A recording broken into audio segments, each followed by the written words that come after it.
Paul Harrison. Ond am bas dda at Aaron Edwards, chydig o le gan Edwards yng nghanol cae. A Brobl yn rhydd ar y chwith, Jake Phillips yn ei fugeilio fo. Brobl y croesad isel. Sislowicz yn cyrraedd ac yn rhoi'r Seintiau ar y blaen. Wedi dim ond 6 munud. Trydydd gol o'r tymor i Adrian Sislowicz. A nid y dechrau delfrydol i Airbus. Blaine Hudson allan at y sgoriwr Adrian Sislowicz, strong sy'n ei wylio fo. Sislowicz, sgwar, mae Aaron Edwards, y sodliad gan Edwards, a Blaine Hudson sydd yno, y cawr o'r cefn wedi mensio ymlaen ac yn cael ei wobr.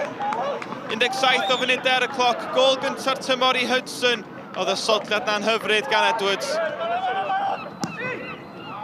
Redmond yn lledu'r chwarae, wedi gweld yr hediad gan Chris Marriott y cefnwr chwith. Marriott yn codi ben, y croesiad plat a'r peniad. Airbus cael chydig o drafferth yn clirio hon. Edwards yn taro troed y postyn. Dim ond un tîm sydd yn ddi ar hyn o bryd.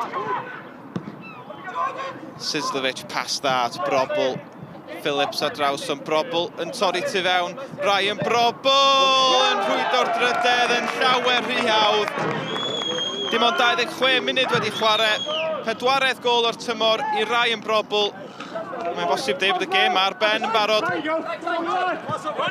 Jake Phillips, pas lac gan Phillips, Redmond. O, tacl wyllt gan Phillips, fi oedd hi'n fler gan y cefnwr. A mae Hugh Jones dod ar draws ac yn dangos y cerdyn coch. Airbus lawr i 10-1, a mae ganddyn nhw fynydd go iawn i'w ddringo bellach. Brobl at Redmond. Brobl yn cyfuno'n dda.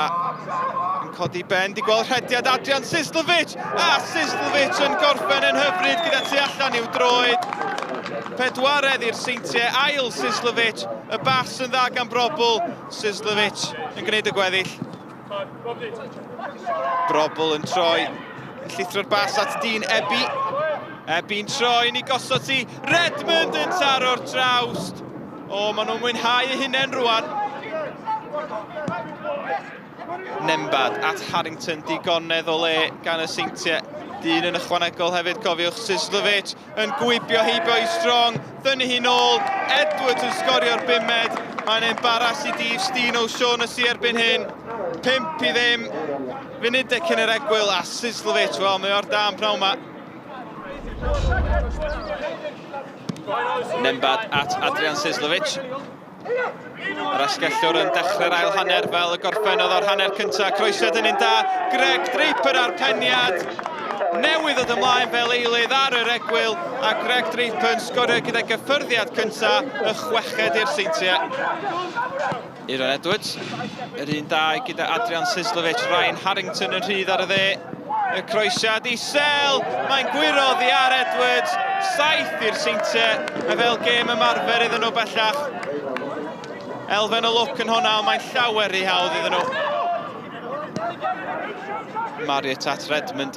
Wel, maen nhw'n edrych fel petai nhw am sgorio bob tro, maen nhw'n ymosod camgymeriad gan Plat. Draper sy'n elwa, 8edd i'r Seintiau, ail i Greg Draper, a mae Airbus ar chwal yn llwyr. Brobl, Whitehouse yn gymorth. Oeddech chi'n teimlo bod y bêl ma mond yn mynd i orffen yn un lle. Yn enwedig os di'n cyrraedd Adrian Sislowicz. Hat-trick iddo fo. 9edd i'r Seintiau. Wyddwch chi be, mae yna hanner awr ar ôl yma. Marriott. O, rhyddhau Draper, dio ddim yn cam sefyll a dos bosib. Mae'n mynd i fod yn 10. Ffigyrau dwbl i'r Seintiau. Hat-trick i Greg Draper hefyd. Ei 7edd yn erbyn Airbus y tymor yma. Ac fel nathon nhw'n aber yn gynharach yn y tymor, mae'r Seintiau wedi sgorio 10 gol oddi cartre. O, mae'n boenus i wylio erbyn hyn.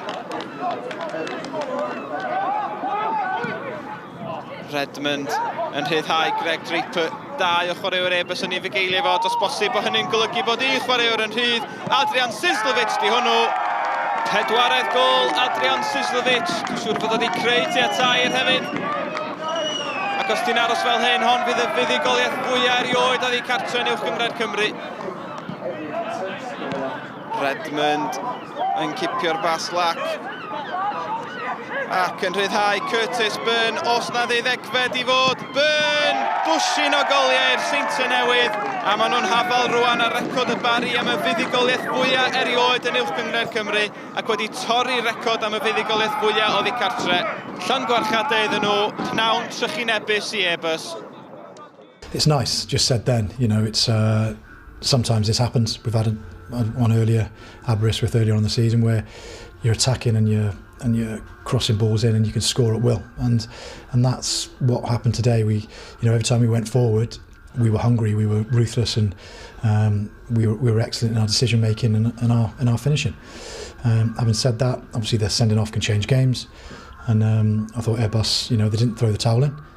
They've got a very young side, they've got injuries and illness or whatever, so they haven't thrown the towel in. It's not one where they've just given up. So I wanted just to say that, and it's not nice when you're on the end of a result like that. No complaints. We're beaten by the better team. I'll come in and do interviews, and I'll put my heart on my sleeve, and I'll tell you the truth. When we're good, and when we're poor. And today, it was embarrassing. I know managers will come on here and say, make excuses, this and that. I can't make an excuse today.